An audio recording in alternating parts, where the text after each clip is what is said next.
dia, turma querida, mais uma aulinha para vocês, nossa aulinha de geografia. E a aula de hoje está na página 59 do seu livro. E ela é O Homem e o Progresso. O Homem e o Progresso. Só que eu não gosto muito dessa palavrinha não, sabe? Porque geralmente quando mistura homem e progresso, dá o quê? Destruição da natureza, né?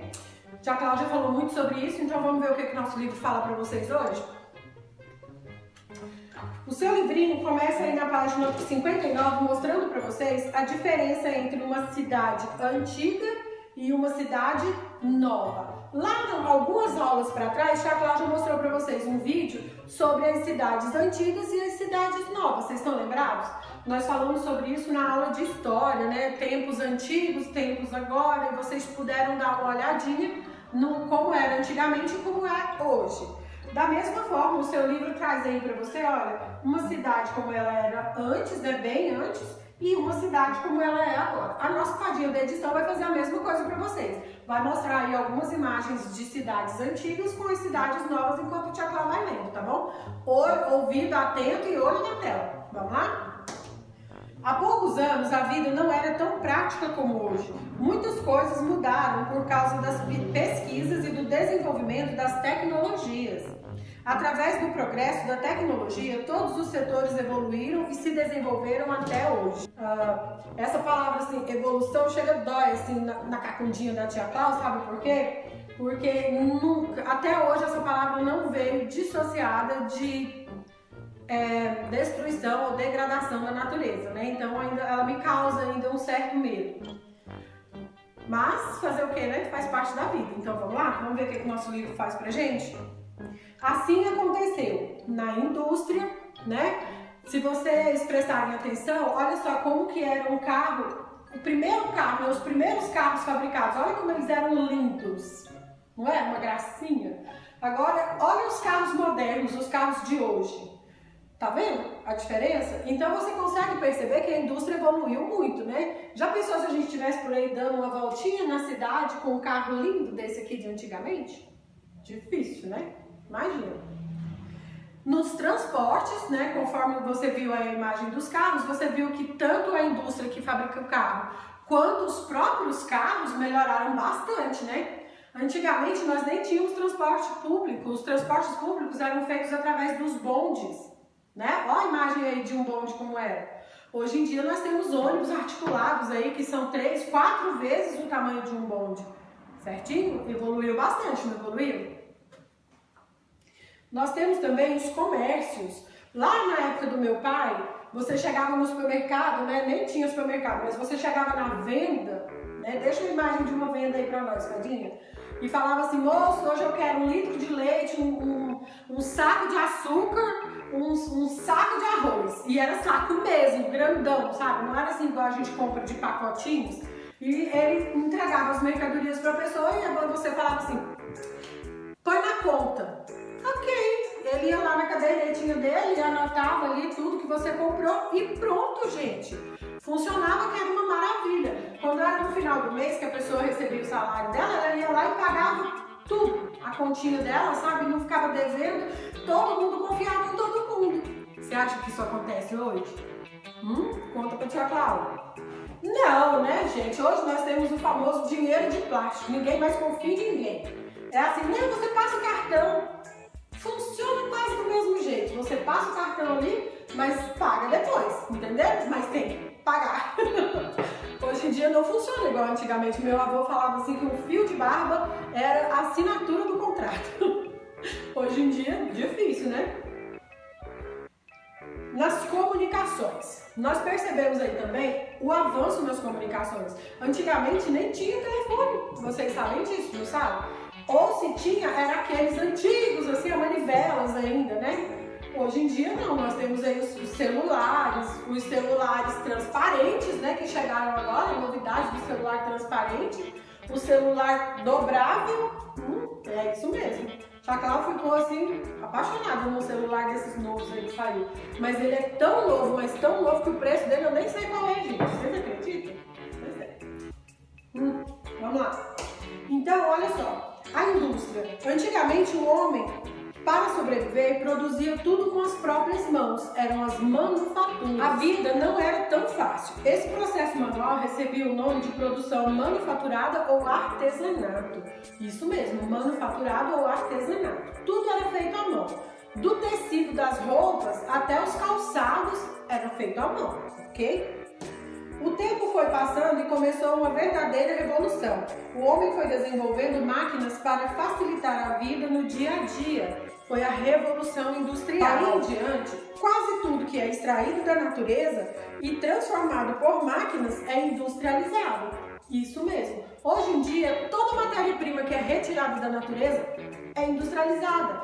Hoje em dia é raro você encontrar alguma coisa que é feita à mão, que é artesanal. E quando acha, é caro, justamente pelo fato de ser artesanal, de ser feito à mão. Certinho? Matéria-prima é toda substância bruta que o homem retira da natureza para transformação. É o primeiro elemento usado no processo de industrialização. Ok? A indústria funciona que é uma maravilha, mas se não tiver matéria-prima, como que ela funciona? Né?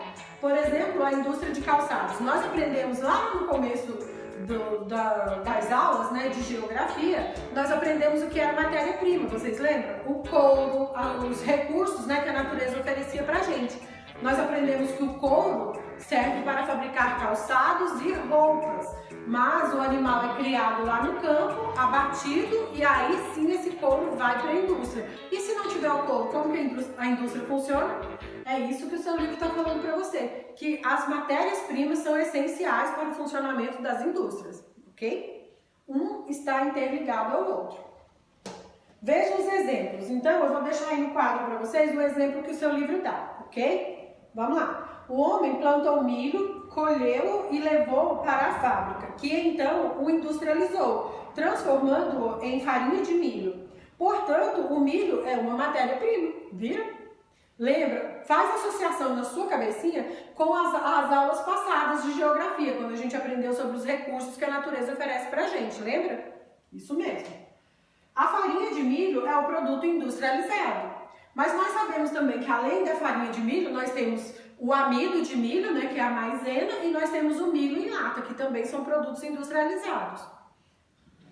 O carneiro foi tosado, sua lã recolhida para a indústria para ser transformada em fios que depois foram levados para a fábrica de roupas. A lã é uma matéria-prima de origem animal, certo? O milho é uma matéria-prima de origem vegetal, a farinha, o milho é uma matéria-prima vegetal, a lã é uma matéria-prima animal. Volta lá na aula que você vai lembrar os recursos que a natureza oferece, os recursos vegetais, os recursos animais, ok? Nós já falamos sobre isso. Observe que nos quadros a seguir há alguns exemplos de transformação de matéria-prima em produtos industrializados. Vocês vão lembrar agora nesse quadro, porque nós aprendemos muito sobre isso. Então, olha só, origem, matéria-prima, produtos industrializados. Então vamos lá, de origem animal nós temos a vaca, que ela fornece o que pra gente? Qual a matéria-prima?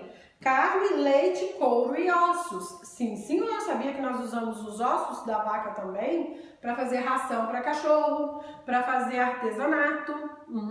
Os chifres também, Produtos industrializados. Carnes em conserva, queijo, iogurte, manteiga, sapatos, bolsas, cintos, malas, pentes, botões, gelatina. Aposto que vocês não sabiam disso, né? Mas sim, senhor. Gelatina é feita de origem animal, não é vegetal. Sim, depois, outra hora, a tia Cláudia vai contar pra vocês como é feita a gelatina, porque senão corre o risco de vocês nunca mais comer gelatina. Ok? O porco, ele nos dá carne, couro e gordura. Carne, linguiça, banha, presunto e salame são os produtos industrializados com a matéria-prima advinda do porco, ok? O carneirinho, que nós já vimos um pouquinho no texto para trás, ele fornece carne, couro e lã. E do carneirinho nós podemos ter industrializado a carne, o couro para agasalhos, luvas, carteiras, fios e tecidos. Quem aí não gosta de uma roupa quentinha, né? De uma blusa de frio, assim, de um agasalho, de um gorro, né? De um cachecol de lã? Quem? A abelha, ela nos fornece de matéria-prima o mel, a cera e o própolis. E da cera da abelha nós podemos fazer, a indústria, né, fabrica velas e outras coisas que são fabricadas com as matérias-primas da abelha. Como o mel, né, aquele que a gente compra nos potinhos já industrializados. Como assim, Tia Cláudia, industrializado? O mel precisa ser industrializado? Não. Quando ele é extraído da natureza, ele já sai dali prontinho. Mas ele é pasteurizado, ou seja, ele passa por um processo na indústria para não gerar bactérias, né, para não perder, para não estragar. E aí ele é envasado e aí ele vai para o supermercado para ser vendido, ok? Então ele passa sim por um processo na indústria. Xaropes e pomadas, tudo feito com os produtos extraídos da abelhinha, ok? Nas matérias-primas de origem vegetal, nós temos o trigo e o milho. E desses dois elementos, nós temos a farinha, pão, bolachas, macarrão, sopas, etc. Da cana-de-açúcar, nós temos a garapa, a rapadura, melado, açúcar e álcool. Garapa? Vocês sabem o que é garapa? Alguém aí sabe o que é garapa? Caldo de cana. Isso mesmo. Aquele que a gente toma na feira com pastel assim, ó, quentinho. A Cláudia tá pensando comigo. Vamos lá. E nós temos caju, laranja, manga, que a gente sabe que são os doces, né? Os doces vendidos aí a rodo, os sucos, tudo que a gente compra lá. Só lembra de uma coisa, criança, a Cláudia vai fazer uma pausa nessa aula para dar uma dica.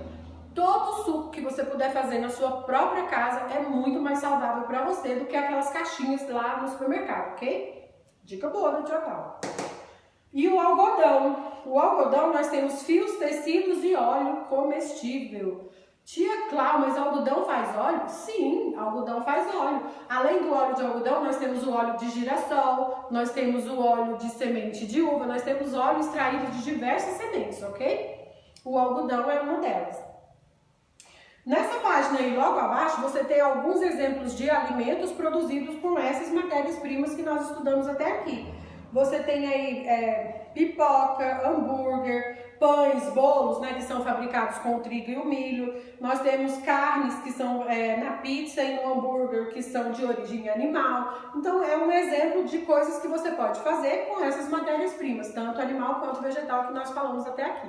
Também nós temos os itens de origem mineral. Lembra lá atrás, quando a gente falou sobre o reino mineral, nas aulas passadas, quando nós falamos sobre os recursos naturais, o reino mineral também entrou aí. E nós temos aí o ouro e a prata, né, que servem para fazer talheres, bandejas, joias, enfeites diversos e utensílios diversos também. Nós temos o petróleo, que é de origem mineral. E o petróleo faz o que, gente? Gás, gasolina, óleo diesel, querosene, asfalto e diversas coisas. Pneu de carro, muita coisa. E também temos o granito, os cristais e o mármore.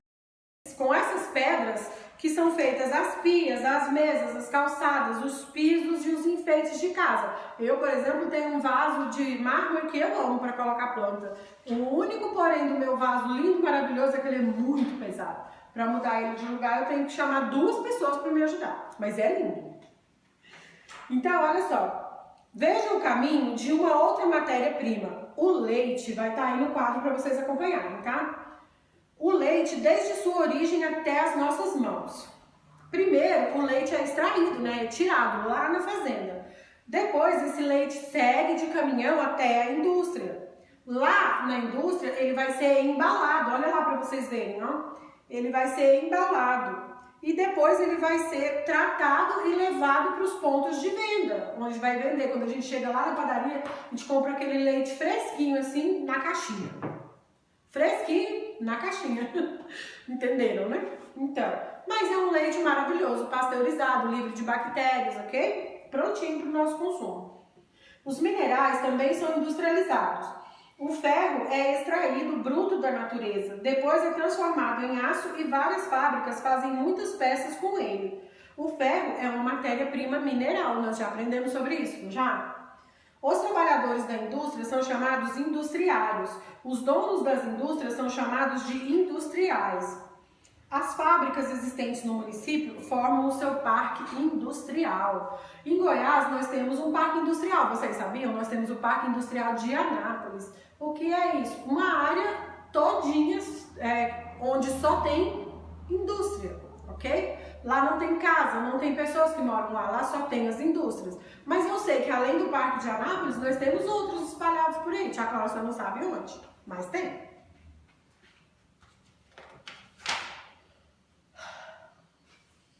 É preciso que se pense no que temos em casa no dia a dia para observarmos com curiosidade de onde vem e que indústria faz a transformação da matéria-prima para produzir objetos de qualidade para o homem.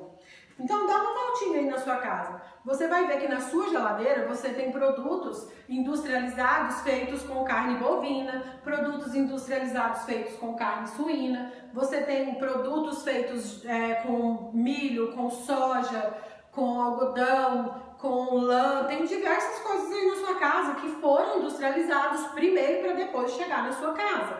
Para qualquer lado que você olhar na sua casa, você vai encontrar um produto que veio primeiro da natureza, passou pela transformação na indústria, para depois chegar até a sua casa. Então, meus amores, vamos para as nossas atividades? Olha só, na página 66, no exercício 1, fala assim para você, olha, no passado o homem usava o que, hein, gente? O que ele tinha disponível naquela época? Só Isso mesmo.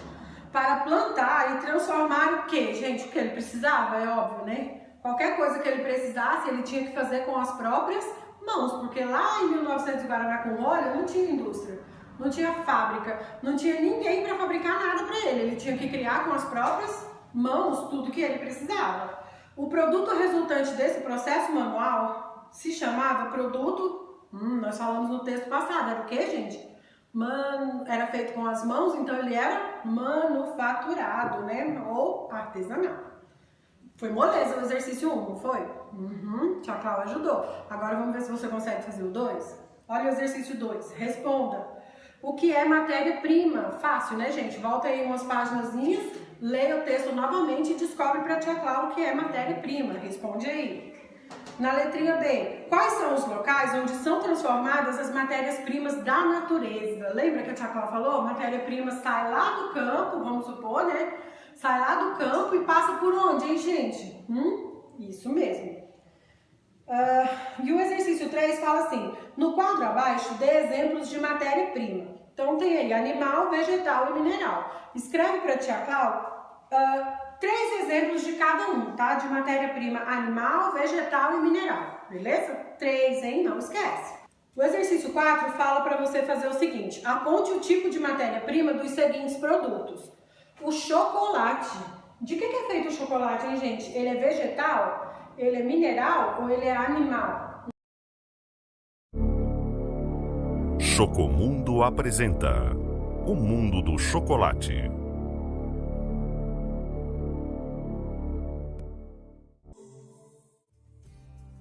Para se fabricar chocolates, existe uma interessante jornada. As sementes de cacau nascem dentro de um fruto. O fruto é colhido do pé. Suas amêndoas são retiradas manualmente, que viajam para as fábricas para serem processadas. Lá ocorrem os procedimentos de transformação, para que elas virem esta delícia que nós chamamos de chocolate. Para tomarem a forma líquida do chocolate, as amêndoas de cacau passam por processos que envolvem secagem, torrefação, trituração e adição de ingredientes extras, como leite, açúcar, baunilha e o óleo extraído do próprio cacau, chamado de manteiga de cacau. Neste ponto, o chocolate ainda não está pronto para o processo de fabricação.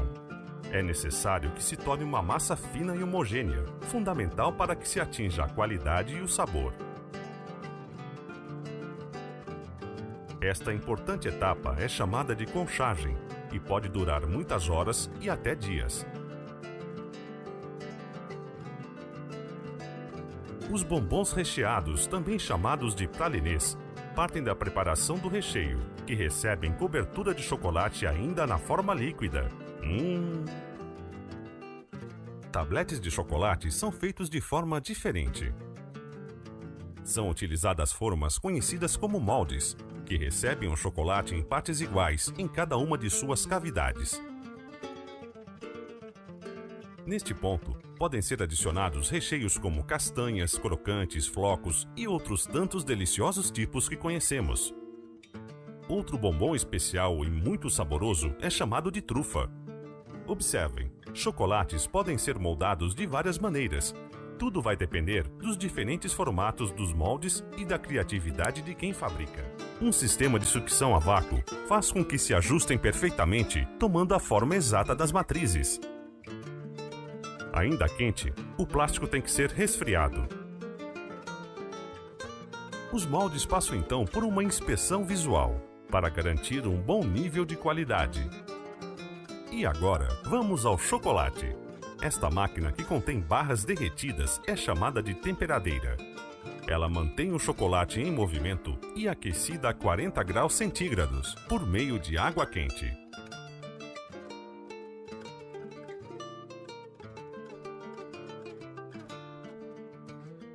Prontos para serem preenchidos, os moldes são colocados em uma outra máquina, conhecida como dosadeira. O chocolate líquido é depositado nas cavidades dos moldes, em doses iguais. Uma grande quantidade de chocolate pode ser produzida por este processo. Demora cerca de 20 minutos até que os moldes se resfriem e sejam virados para permitir que os chocolates se desprendam sem se quebrar. Uma vez vazios, os moldes voltam automaticamente para o ponto de partida, para serem novamente preenchidos. Durante o trajeto na linha de produção, os chocolates completam o processo de resfriamento. Agora eles vão ser preparados para a embalagem.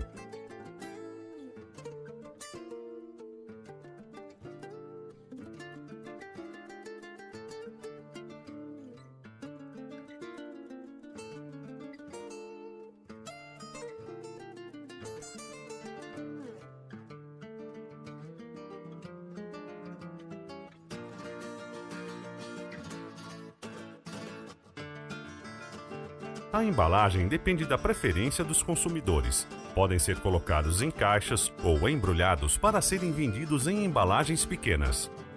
Aqui, 186 chocolates são colocados em cada caixa. Da mesma forma que o chocolate puro, o chocolate branco também é derretido em barras grandes. Alguns chocolates são ocos. Eles têm que ser moldados em duas metades. Figuras como estes ursinhos são decorados à mão antes de ter as suas cavidades preenchidas com o chocolate. Em uma hora somente, são produzidos 1.200 desses ursinhos.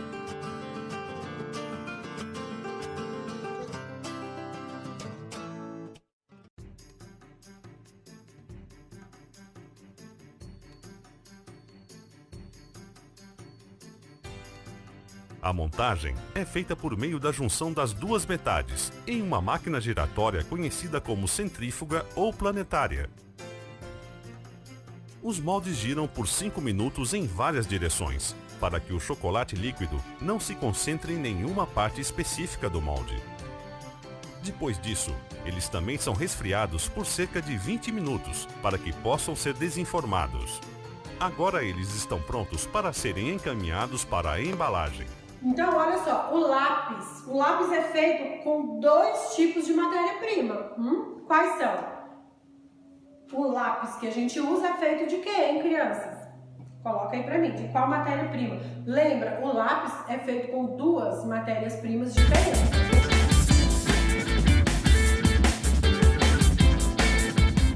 Se preparem, meus queridos, porque a gente vai entrar simplesmente na maior fábrica de lápis do mundo. Tudo começa aqui, por incrível que pareça, esse pó que a gente está vendo vai virar lápis. Isso aqui forma a massa que vai se transformar naquela tinta que existe dentro da madeirinha que a gente usa para pintar os nossos cadernos. O trabalho começa misturando os pós e formando uma pasta. Os ingredientes são praticamente os mesmos do giz de cera e o resultado final parece um macarrão. Tem que secar bem para ficar duro. Esse cilindro fininho que vai ficar dentro do lápis. Aqui eles chamam essa parte de mina. Tudo isso que você está vendo aí vai virar miolo de lápis. O lápis sai disso aqui, desses retângulos de madeira. Esses 2 retângulos vão se transformar em 10 lápis. Agora eu quero ver como é que isso vai acontecer. Quando essa madeirinha entra na linha de produção, uma máquina faz 10 rasgos, 10 buraquinhos compridos e coloca ali um pouco de cola branca. É em cima dessa cola que entram as minas, a parte colorida do lápis. Também não tinha furadeira nenhuma não, é desse jeito aqui. A próxima etapa é tampar tudo isso com outro pedacinho de madeira, formando uma espécie de um sanduíche. Esse negócio precisa ser muito bem prensado e seco antes de passar pela etapa mais mágica da produção, a máquina que corta o lápis. Como tudo aqui é bem fechado por causa da segurança e da limpeza, a gente não consegue ver o sanduíche sendo cortado, mas dá pra ver o que sai na outra ponta. Isso aí já é um lápis, mas não tá pronto ainda não. Esse era o segredo do lápis retinho. Os lápis ainda passam por 2 mãos de tinta, que secam na hora com a ajuda dessas estufas amarelas que você está vendo aí. Já está sequinho, praticamente sem cheiro. Depois ainda tem uma camada de verniz para proteger a tinta e os lápis são carimbados com uma película dourada que imprime a marca na madeira. E é só depois de tudo isso que chega a hora de apontar. Quem faz isso é uma lixa que gira em altíssima velocidade e a gente nem vê. O lápis já sai prontinho e é só separar as cores e botar na caixa. E depois de mais ou menos uns 20 anos que a árvore foi plantada, a gente tem uma caixa de lápis como essa aqui. Mas segredos industriais como esse aqui, você vai desvendar no Manual do Mundo. O queijo. O queijo é feito com qual tipo de matéria-prima? E aí, você já tomou seu café da manhã hoje? Um queijinho cai bem nessa hora, né? A região Seridó do Rio Grande do Norte é conhecida por fabricar excelentes queijos artesanais de coalho e de manteiga. E os produtores de lá estão muito otimistas de ganhar novos mercados para comercializar o produto deles ainda esse ano.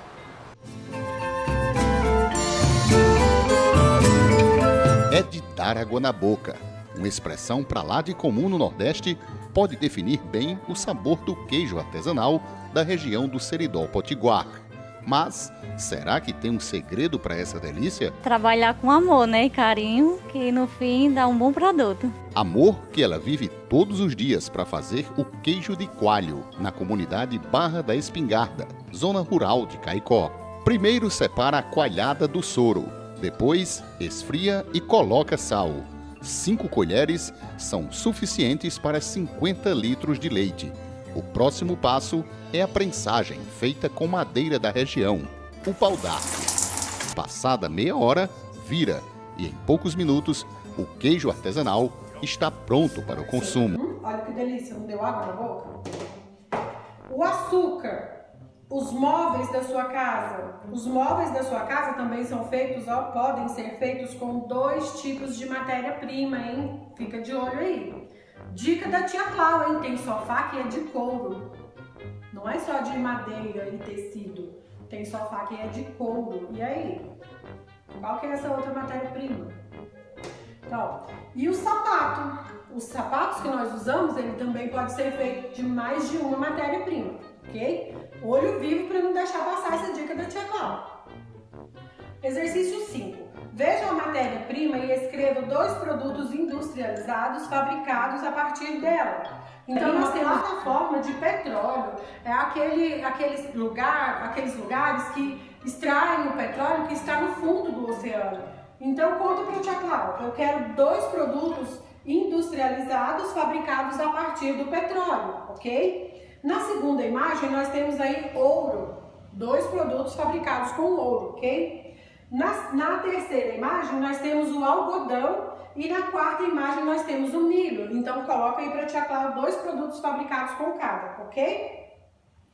E o exercício último, o 6, ele fala, observe as imagens abaixo e diga se é um produto manufaturado, ou seja, feito à mão, ou industrializado, que passou pela indústria. Nós temos uma boneca, um quadro, outra boneca mais de pano e um carro. Então escreve aí para a tia Clau qual produto é manufaturado e qual é industrializado, beleza? Ó, beijo para vocês, até a próxima aula.